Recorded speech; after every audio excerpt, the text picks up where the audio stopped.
Olá, sejam todos muito bem-vindos. Esse é o vídeo de número 3 do nosso estudo de O Livro dos Espíritos do dia 5 de agosto de 2021, quinta-feira. Esse grupo se reúne todas as quintas-feiras no Centro Espírita do Calvário ao Céu, na cidade de Bebedouro, estado de São Paulo, a partir das 20 horas.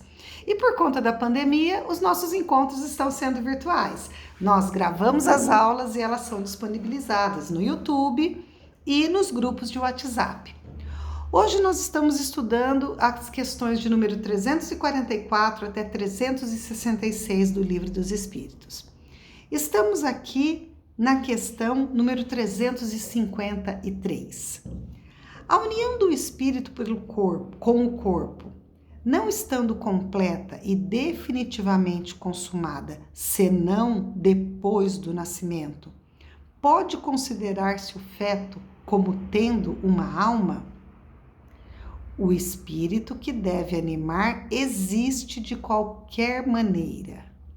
Propriamente falando, ele não tem uma alma, pois a encarnação está apenas em vias de se realizar, mas está ligado ao corpo que deve possuir. Há, como indica a ciência, crianças que desde o ventre da mãe não têm possibilidade de viver? E com que fim isso acontece? Isso acontece frequentemente e Deus permite que isso aconteça como uma prova, seja para os pais, seja para o espírito reencarnante. Nunca é por acaso, sempre há um motivo para que aquilo esteja acontecendo.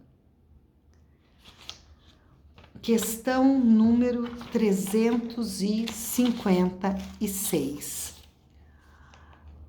Toda criança que sobrevive tem necessariamente um espírito encarnado em si? Sim, claro que sim. Que seria ela sem o espírito? Não seria um ser humano. Nós, espíritos encarnados, vamos assim dizer, somos formados, por nós, espíritos, porque somos espíritos. Eu gosto sempre de repetir isso, nós não temos um espírito, nós somos o espírito, que possuímos o corpo físico, que é esse corpo material, e o corpo espiritual, perispírito. Quais são, para o espírito, as consequências do aborto? Uma existência nula a recomeçar. O aborto provocado é um crime, qualquer que seja a época da concepção? Questão número 358, feita por Kardec, lá nos meados do século XIX. Há sempre crime quando se transgride a lei de Deus.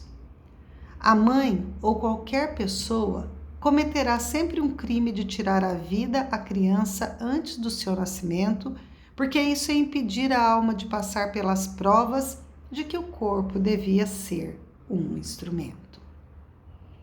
Questão 359. No caso em que a vida da mãe estaria em perigo pelo nascimento da criança, há crime em sacrificar a criança para salvar a mãe? É preferível sacrificar o ser que ainda não nasceu a sacrificar o ser que já nasceu, que tem possivelmente outros filhos. Então é um assunto muito delicado, mas que a doutrina ela é muito clara. Toda vez que nós fazemos as nossas escolhas, como a gente já comentou, nem todas as nossas escolhas estão alinhadas com a lei natural, com a lei divina, com a lei de Deus. O que ocorrerá é que nós teremos as consequências naturais das nossas escolhas. No caso do aborto, que é um assunto muito delicado, a doutrina espírita não compactua com o pensamento de outras doutrinas que dizem que quem praticar o aborto vai para o inferno e que não terá perdão.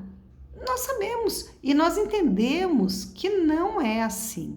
Nós entendemos que, de acordo com as nossas intenções, de acordo com os porquês, tudo na nossa vida tem um porquê. E esse porquê pode gerar um agravante ou uma atenuante, não é? É racional ter pelos fetos o mesmo respeito que se tem pelo corpo de uma criança que tivesse vivido? Em tudo isto, vede a vontade de Deus e a sua obra, e não trateis levianamente as coisas que deveis respeitar. Por que não respeitar as obras da criação, que às vezes são incompletas pela vontade do Criador? Isso pertence aos seus desígnios, a que ninguém é chamado a julgar. Ou seja, sim, nós temos que respeitar, é uma vida, não é? É uma vida que prematuramente, muito prematuramente, se foi, deixou de continuar para seguir, não é? Para completar aquilo que precisava ser feito. Ou talvez tenha sido programado exatamente esse período muito pequeno, porque aquele período muito pequeno, que para nós parece sem motivo, é extremamente importante para aquele espírito, para aquela família envolvida. De onde vêm para o homem as suas qualidades morais? Boas ou más? De onde que vem a nossa bondade, a nossa maldade e tudo mais? São as do espírito que está nele encarnado. Quanto melhor for o espírito, mais propenso ao bem o encarnado será. Ou seja, aqueles valores que eu tenho, os meus sentimentos, as minhas atitudes, tudo isso é fruto de tudo que eu já vivi, de tudo que eu aprendi e daquilo que eu continuo aprendendo. Parece resultar que o homem de bem é a encarnação de um bom espírito e o homem vicioso a de um mau espírito? Sim, mas a gente não deve dizer mau espírito, e sim um espírito imperfeito, não é?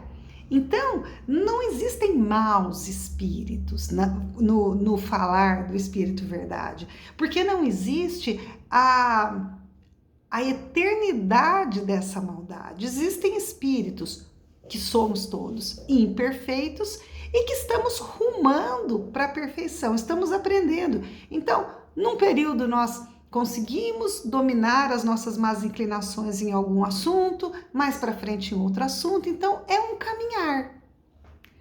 Qual o caráter dos indivíduos em que se encarnam os espíritos levianos? Olha, alguns espíritos podem ser malfazejos, brincalhões, que não querem assumir nenhum tipo de responsabilidade. Nós não vemos tantos de nós, seres humanos, desse jeito, então nós temos que entender que se somos assim, é porque é isso que trazemos. Nós manifestamos as inclinações que nós temos. Os espíritos têm paixões estranhas à humanidade? Não, os espíritos são como nós, porque somos espíritos. Ocorre que estamos encarnados e costumamos chamar de espíritos aqueles que estão desencarnados. É o mesmo espírito que dá ao homem as qualidades morais e as de inteligência? Seguramente que é o mesmo, e na razão do grau a que tenha chegado. O homem não tem em si dois espíritos, somos individualidades. O Kardec ele pergunta bastante sobre isso, porque possivelmente ele queria deixar muito claro que o espírito encarnado, que nós, homens, humanidade encarnada, nós somos o continuar de quando ainda não havíamos encarnado. E assim como a criança, o adolescente, o adulto vai à escola ou procura se instruir por conta própria, cada coisa que nós vamos aprendendo vão se abrindo novos horizontes, de tal forma que, vamos pegar aquele exemplo, né? Um exemplo do livro, por exemplo, eu leio um livro quando eu tenho 10 anos, daí mais 10 anos quando eu tenho 20 eu leio o mesmo livro, e na verdade eu enxergo coisas que eu não havia enxergado, e coisas que eu havia dado importância quando eu tinha 10 anos de idade, hoje eu já enxergo de uma maneira diferente. Se eu ler o mesmo livro com 35, 40 anos, eu enxergarei novas coisas. Mas o livro é o mesmo. As palavras são as mesmas, possivelmente é o mesmo exemplar. Não é nem uma edição diferente, é o mesmo exemplar que eu tenho lá em casa guardado. Mas eu mudei. Porque todos nós mudamos. Porque as experiências do dia a dia, porque a vivência, porque o aprendizado, ele não cessa. E como dizia o educador Paulo Freire, ninguém educa ninguém. Ninguém é educado por ninguém.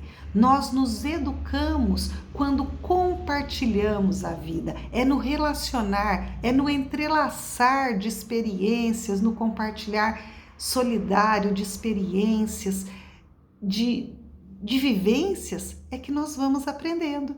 E o aprendizado tem que gerar mudança. Tem que gerar mudança. Eu não posso ser a mesma pessoa, eu não posso estacionar.